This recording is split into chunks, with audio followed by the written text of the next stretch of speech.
Okay guys, this is the very last step of your mask, and this is an optional step, so you may choose not to do this.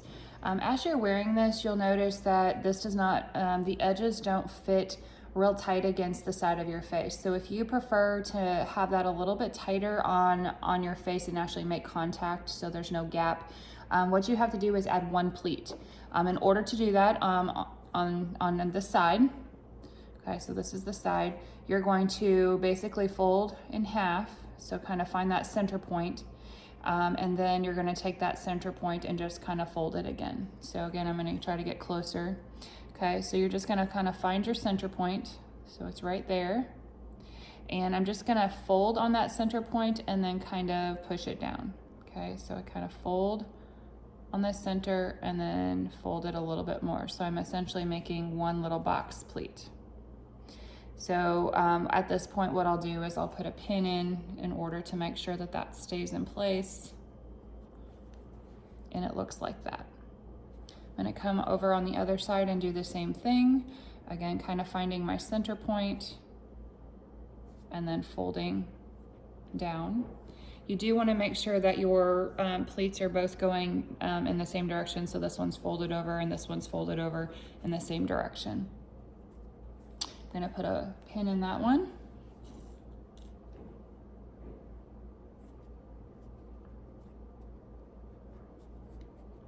Okay, and then our last step is going to be to sew this. I'm gonna tell you this is a very difficult thing to sew because you're going through about 8 layers of fabric at this point, but it's doable.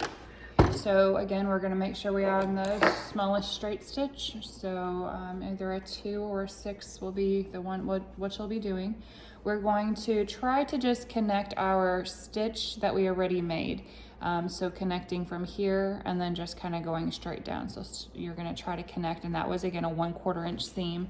So keeping the edge of your presser foot even with the edge of your fabric, you're gonna kind of stick that underneath there, and you're gonna have to push pretty hard because it's thick. Okay, I'm gonna lower my presser foot.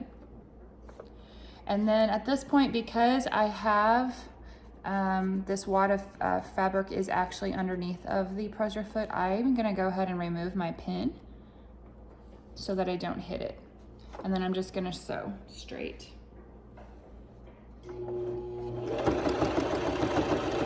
And then you're gonna reverse and then sew forward just a few more. Okay, and that's all you have to do. So this is a very, very short little stitch. This is just again to create that pleat if you prefer to have that. Again, this is completely optional.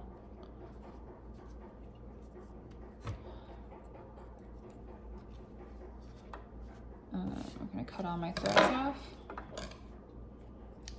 And then I'm gonna go to my other side and do the same thing. Okay, this time I'm gonna work with this edge of the presser foot because I wanna make sure that I'm able to, my pleat is going in a different direction this time, so I want to make sure I'm good. So I've got it underneath here. I'm going to lower my presser foot, keeping the edge of the fabric even with the this edge of this presser foot. Removing my pin, and again sewing forward. You might have to push and help it out a little bit, and reversing, and then sewing forward a few. And you're finished. Cut all your extra threads off.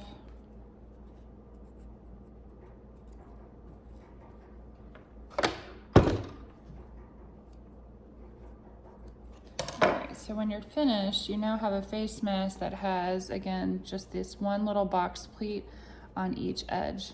And again, the purpose of that is to create a tighter fitting mask on the edges.